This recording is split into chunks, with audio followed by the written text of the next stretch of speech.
Welcome to 5 Wide, the OwnersBox Fantasy Football Show. Today, wide receiver rankings. We're looking at the top 12 at the position, an early look in fantasy football. Guys, if you're new or if you've been watching the channel over the course of the summer, over the course of the last week, hit the subscribe button, like the video if you enjoyed, and again, join our Discord. We're running mock drafts with people in the Discord a couple times a week at least, giving everybody a chance to get an idea of what these drafts are going to look like this season. Cole said to me, actually, that he's going to quit school and work here full-time if you subscribe to the channel and we get to 13,000 by the end of the month. True story. That did happen. Okay, so we're starting at number 1. You'll see our top 6, or my top 6 here on the screen. Cole will kind of give an idea of how he feels in these guys. And again, just like we did with the running back rankings video, give you maybe one thing that could keep these guys from finishing in that slot. But let's start with the number 1 wide receiver in Cooper Kupp. No surprise there. The target volume was ridiculous, a 31.7% target share last season. Something that might be tough to repeat. Led the NFL with 145 receptions. Absurd. Where are you? I would assume number 1 with Cooper Kupp. Yeah, I mean, Cooper Kupp has to be everyone's number 1. If he's not, you're just wrong. You're maybe overthinking it, yeah. Yeah, but regression is definitely going to come. There's no way he's going to do what he did last year, but still, if he does 80% of what he did last year, he's the wide receiver 1 by far, probably. Yeah, the big thing is he scored almost 100 more fantasy points than wide receiver 2, which was Davante Adams. So, I mean, regression can come, and he's still going to be the wide receiver 1 overall. The passing volume's there. Allen Robinson comes in. I don't think I'm really that concerned about it. It'd be tough to see him really bounce back in a big way. I think he has a better season than last year, but I don't think he's going to really impede too much on Cooper Kupp's share of the offense. And Odell's gone too, so. Yeah, exactly. Yeah, we don't know if he maybe comes back, if they sign him when he's back, but I doubt it. I don't know. Anything from Cooper Kupp, like what keeps him from being wide receiver 1? I would say somebody else comes out with a massive target Jefferson, share. Chase, or Deebo would have to have an insane season for him not to be 1. Yeah. But he'll be in the top 5 guaranteed. He's the safest receiver and has the highest potential. Yeah, I mean, repeatable seasons as a wide receiver 1 are rare. Like, guys don't typically repeat year after year. Like, we look at Stefon Diggs, who we'll get to later. Wasn't able to do that last season. So there is a good chance, if history tells us, that he doesn't repeat, but everything's there that tells us he's not going to hurt your fantasy team by being the first wide receiver off the board. That's for sure. Number 2, Justin Jefferson. To me, is a guy that has everything that you're looking for in fantasy football. 4th in targets with 167, 1st in deep targets with 34, and 2nd in end zone targets with 17. So we have volume, big play potential, and a ton of touchdown opportunities. Like I said, 2nd in end zone targets. So if anyone's going to challenge Cooper Kupp for wide receiver 1, to me, it's Justin Jefferson.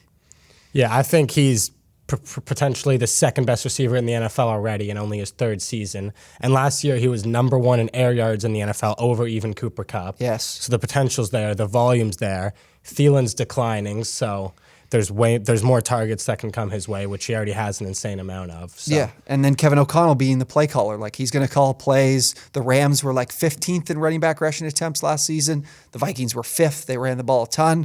So if O'Connell comes in and looks to throw the ball more, we could look at more targets than 167 even. Exactly. Cook could probably get a good amount of those targets, I expect, too, but still. Jamar Chase, number 3. What are some things that stick out for you on Jamar Chase? I want to start with, I think a lot of people talk about this as just the negative aspect, that maybe he can't repeat last season considering how efficient he was with the touches that he had. So he was 4th in yards after the catch per reception. His target share was 23rd in the NFL. So he just made a lot of each and every touch that he had. Yeah, he was kind of a boomer bust guy. It was a lot of big plays, and if he didn't make the big plays, he wasn't going to have a good fantasy week. Yeah. For sure. He had 18 yards per reception last year, and he did finish as the wide receiver 5. Mm-hmm. But I don't know if the target share is going to go up with T. Higgins, Tyler Boyd, Joe Mixon, and a ton of different options in that offense. So I think the potential and the ceiling is still there for those 100-yard, 2-touchdown games, but he definitely has low floors. So he's So he had the 3rd most targets of 20-plus yards with 34. 15 of those were catches. So I think if we get, which is what is expected, is improved offensive line play, Jamar Chase could turn even more of those big play opportunities into catches. But again, this is a guy that made tons of plays after the catch too. So I still think he's someone that could bust in a few weeks because of, like you said, tons of offensive weapons. But I'm still large on, like I'm huge on him just because of the passing offense and the volume that they produce. For sure. He's still my wide receiver 3. Deebo, where do you have Deebo? I have Deebo a little lower. I have him at 6, I think, because I think just him in a more wide receiver role and playing the running back role less. Yes. I think that's going to hurt his fantasy value a lot. It's probably good for his actual value, but it'll hurt his fantasy value a lot. And I think even with more targets, he won't be able to make up for that. So ridiculous season. Like he was 21st in receptions, only 77 receptions, still a good number, not like a eye-popping number for a lot of people, not Stefon Diggs 124 that he had in 2020. But the efficiency was insane. 10.2 yards after the catch per reception, 18.2 yards per reception. You mentioned it. That's my biggest concern is he had almost 60 rushing attempts, 365 yards. He scored more touchdowns as a running back than he did as a receiver. 8 touchdowns rushing, 6 receiving. So if he doesn't want those touches anymore, if he will, I don't know what kind of outlandish shit he could pull on the field, just like stick to the sidelines whenever he's got a design rushing play. I don't know. Just not go in the backfield. Yeah, just not go there. Then maybe he doesn't give us this the ceiling that a guy like him provides with being crazy efficient when the ball's in his hands and getting rushing carries. So I think we're on the same page there. Yeah, so that's why I have him a little bit lower, but his ceiling is he could finish as the wide receiver 1. Yeah, exactly. Because unless he's like, no, I don't want to help the team win, and he's like AJ or Antonio Brown level craziness in his head, then yeah, it's here's all the opportunities in the world for you to score. Exactly. 5, Mike Evans. Where do you have Evans? I was adjusting these rankings today because I realized with the Gronkowski retirement, I think we kind of knew was coming. Yeah. But I adjusted them because I realized like this is the most high volume passing offense in the NFL. Yeah, so I have Mike Evans a little bit lower. I have him at 7, but I still have him over his ADP and where he's being drafted. Yeah. But so last season, he actually had just a 16% target rate, but obviously that's going to change with Godwin being hurt, Antonio Brown not there. And the best passing offense in the league potentially with Brady back. But I personally have him a little bit lower than that because I think Godwin's going to come back. I really like Russell Gage, and I actually like his fantasy value a lot. So I have guys like CeeDee Lamb over him, but I still think he's in for a big season. Yeah, like to what you said, 43.3 pass attempts per game last year. The next closest team was the Chiefs at 39. And then 66.5% of plays were passing plays. The next closest team was the Steelers, more than 3% less. So this team was like significantly more pass heavy than anyone else in the NFL. And Godwin, with the ACL injury, we're looking at like late October return. If it's earlier, that's how Mike Evans doesn't meet these this wide receiver 5 label that I've put on him. But you mentioned it, Russell Gage, Cam Brate, Tyler Johnson. Those aren't the best options. Gage, I think, is a valuable sleeper for sure. But here's the thing. He was the wide receiver 7 in fantasy points per game, wide receiver 4 overall last year with Godwin playing. And this is back-to-back seasons of 13-plus touchdowns. And now there's an opportunity for more volume. We're talking, don't want to use the names Jameis Winston and Tom Brady and put them in the same sentence and compare them, but we could be looking at a Tom Brady or a Mike Evans season that is similar to the one that he had with Jameis Winston because of how much volume there could be for him, plus he's going to score. That's what he does. So I like Evans. Wide receiver 5, I think, is lofty, but somewhere I think he can certainly meet. It makes way too much sense to me to put him farther down. Yeah, I could definitely see him being that high in the end. Yeah, I think it's all on Godwin. Like if Godwin is back after like only like 4 weeks into the season, then yeah, that's going to have an impact, and he's not going to see the same volume I'm projecting. CeeDee Lamb at 6. Let's talk about the most frustrating wide receiver in fantasy football last year, probably. Wide receiver 16 or 19 last year. You said you were higher on CeeDee than Evans. Yeah, so I have CeeDee at 6 here, and I just have Evans lower. But so CeeDee with just an 18% target rate last year, which wasn't even in the top 30 of receivers. But yeah, I know. They lost Amari and Cedric Wilson now, so I'm expecting that's going to go up. And then it's not as high-powered in throwing offense as the Buccaneers, but it's still Dak. Dak will throw for 300 yards a game. So I think the volume and the targets are definitely there for CeeDee more than they are last year. And I think he's one of the best, the 10, maybe even 5 best receivers in the NFL. Yeah, he's frustrating. I've always liked his talent coming out of Oklahoma.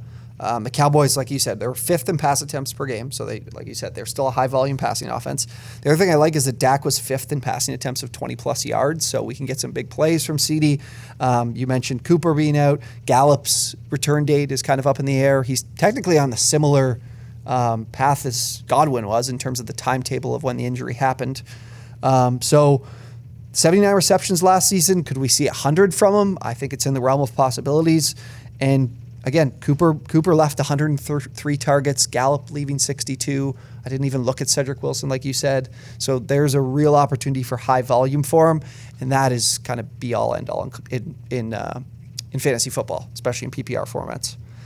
7, Stefon Diggs. I'm really excited to talk about Stefon Diggs because I found some really interesting numbers. He's going, I have him as the wide receiver 7 as we flip over here. He was the wide receiver 7 last season, and he's catching, like he's has the best quarterback in fantasy football, throwing the ball to him. Yeah, I think he definitely had a down season last year, but I think the potential was still there. He had over 2,000 air yards last year. Only him and Justin Jefferson had that.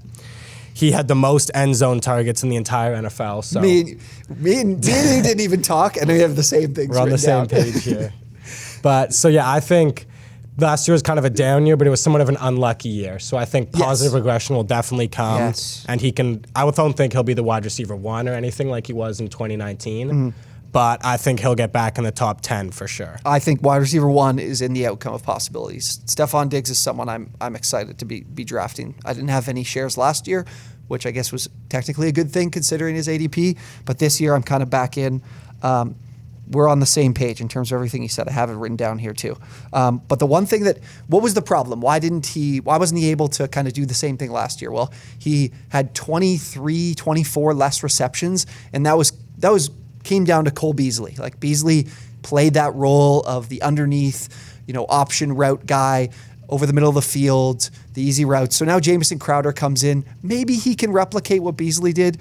I'm kind of thinking that's not really going to be the same kind of output from Crowder.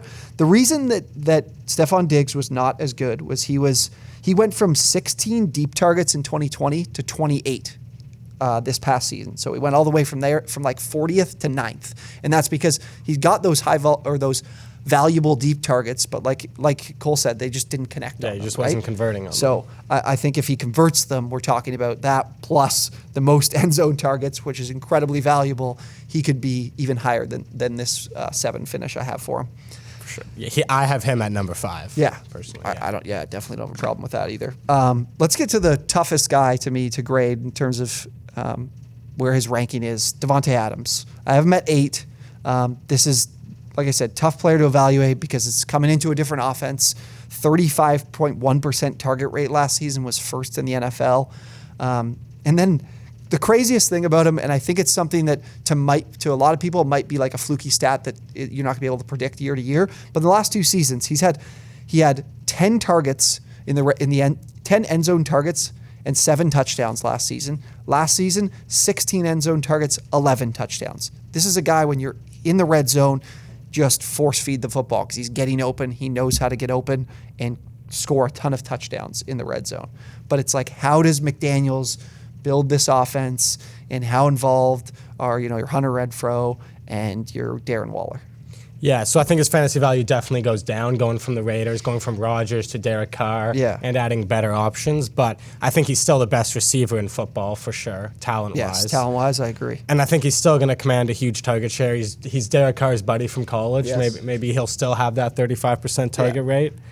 But he's been the wide receiver. He's been in the top 5 wide receivers since 2018, so he's one of the most consistent too. Yeah. And I just don't think I can see him finishing outside of the top 15 receivers, which means he's really safe, and he definitely has the potential to finish as a top 5 receiver overall.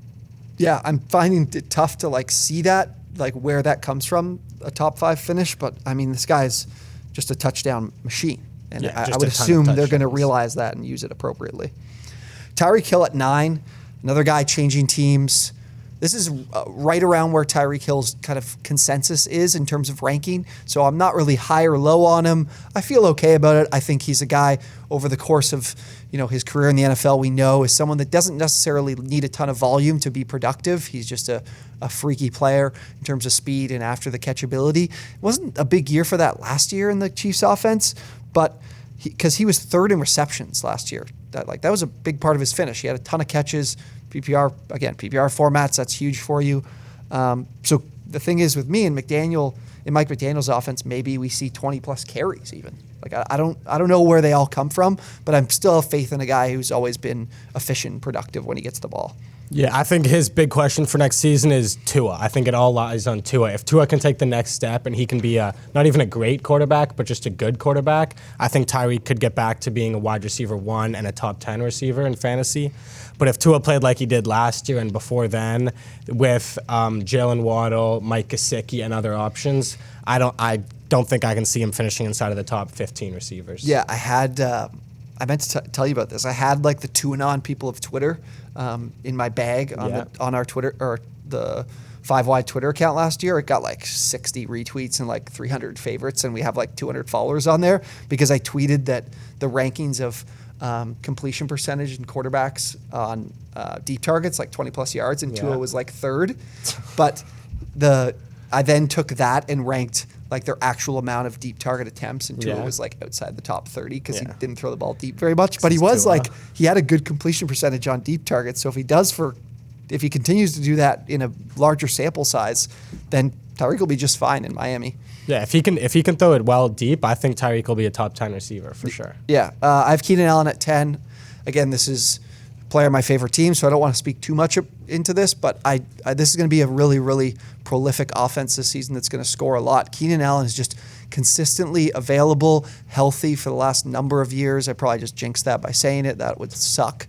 But again, they're going to score. Keenan Allen's a reliable target that gets plenty of volume. It's hard to keep him outside of my top 12 just because you know what you're going to get from the guy. He's going to get plenty of receptions. He's going to surpass 1,000 yards, and he's going to have plenty of scoring opportunities.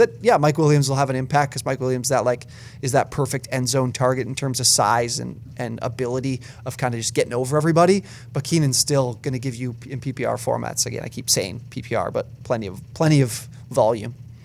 Yeah, so he caught 100 passes last season, and he's done that the last 5 years. Yeah. So he's consistent, and he's the wide receiver 1 in the Chargers offense, which might be the best offense in the league. Yeah. And last season, despite Mike Williams and Eckler being there, he still had a 22% target share, which is the highest on the team by quite a bit. Yeah. So I think the volume's still going to be there, and one of the best offenses, the touchdowns are going to be there, and he's one of the best receivers in the NFL. So I think it's all there for a top 10 finish. Yeah, and the second year in this offense too is, to me, with the same coaching staff, can only get better. And they talked about there was tons of talk about the draft, adding a wide receiver, or even Amari Cooper, of bringing in another guy, and they didn't. So it's still Keenan Allen's room in terms of the wide receivers and pass catchers. Let's get to A.J. Brown at 11. This is somewhere I think is an appropriate spot for A.J. Brown. I was moving him a little bit this morning. Brown, I think he's proven that he can be successful in a low-volume passing offense. The question is, can he be good enough to be a top 12 wide receiver with target competition in Davante Smith and Dallas Goedert? I believe he can because he's going to get more deep targets, more volume in the deep targets category. Jalen Hurts, 14.6% of his passing attempts were of 20-plus yards. Tannehill, only 9.4%. Hurts, when he did throw the ball, put the ball deep downfield a lot. Davante Smith was 5th last year in deep targets. That is, to me, not the role Davante Smith thrives in. He certainly has speed and route running ability that can get him open downfield, but I think he profiles better in the slot and with A.J. Brown on the outside. So I still think A.J. Brown can be really efficient when he does get the ball. I don't see top 5 for him, but I do see wide receiver 1 just because of how good he could be with the deep ball. And A.J. Brown was 45th in deep targets last year. He had less than half the amount Smith did. So I still think he has a chance to have a big season. Yeah, I'm a little lower on A.J. Brown than you. I've him at 13 in my rankings. Okay. But yeah, he's going to be the alpha dog receiver in the Eagles room, even though Davante Smith caught 100 passes last season. But I think his target share is going to go down. His volume is going to go down in this huge run-heavy offense. So I don't love him this season. I'm staying away from him personally, but I could definitely see a top 12 finish. Yeah, I think all of these guys, there's a few like Diggs, like Evans, perhaps Evans, but the guy I have at 12, I'll certainly probably be willing to jump early on. I've got Courtland Sutton at 12. He's kind of the guy I think that I'm really in on this season in terms of top tier wide receivers and ones in like the top 20, I would say, of ADP and consensus. I'm really high on Courtland Sutton. I think the thing here is that Sutton profiles to me exactly like DK Metcalf in terms of athleticism, size, 6'4", 220. The same kind of guy, has shown abilities. Sutton as a great deep ball receiver. And Russell Wilson was 4th in deep targets last season. That's 20-plus yard targets, despite playing 3 less games, or was it 4 less games? 3 less games than the guys around him that were up at the top. He only had 7 less attempts, deep target attempts, than Tom Brady. And Brady played 3 more games. So that tells me if Russell Wilson played the full season, he's going to exceed Brady in deep targets. And the Broncos were amongst one of the highest rushing volume teams in the NFL last year. I think they were 5th in rushing attempts. So Sutton, that's a huge part of why his finish was like wide receiver 40. I'm not a huge Russell Wilson guy, like in terms of how successful the Broncos are going to be as a football team, but fantasy-wise, it's a gold mine for wide receivers to me. Yeah, I'm definitely lower on Sutton than you, but I still definitely like him over his ADP. And I think the big question comes down to Jerry Jeudy and who's going to be Russell Wilson's guy in that offense. Yes, 100%. I'm still high on Jeudy. I'm definitely still high on Jeudy. Yeah, so, because if you have Sutton at 12, he has to be the wide receiver 1. He definitely has to be the alpha dog. 100%. So if he can do that, I could definitely see a 12, maybe even a top 10 finish. But I think it's all relying on Jeudy and maybe even Tim Patrick. Yeah, like Lockett and Metcalf are both like, I think Lockett was first in deep targets last year, and I think Metcalf was 7th. So like this offense can sustain 2 really successful fantasy seasons. Again, those are the top 12 wide receivers we got for this season. We'll be coming at you guys with some busts and some breakout players at the position over the next week. Again, if you guys haven't already, join the Discord. We're doing mock drafts. We're happy to answer any questions. Tons of dialogue in there. The link is down below in the description. Our wide receiver rankings, my rankings of the full, I believe, I can't remember exactly how many. It's probably 70 plus, maybe 80 wide receivers I've ranked for the season will also be down below in the description. Guys, if you enjoyed the video, subscribe to the channel, like, comment down below. Let me know what you think of Courtland Sutton. Would you rank him? Is this crazy? Is this outlandish? I got to know from you guys. Thank you guys for watching, and we will see you next time.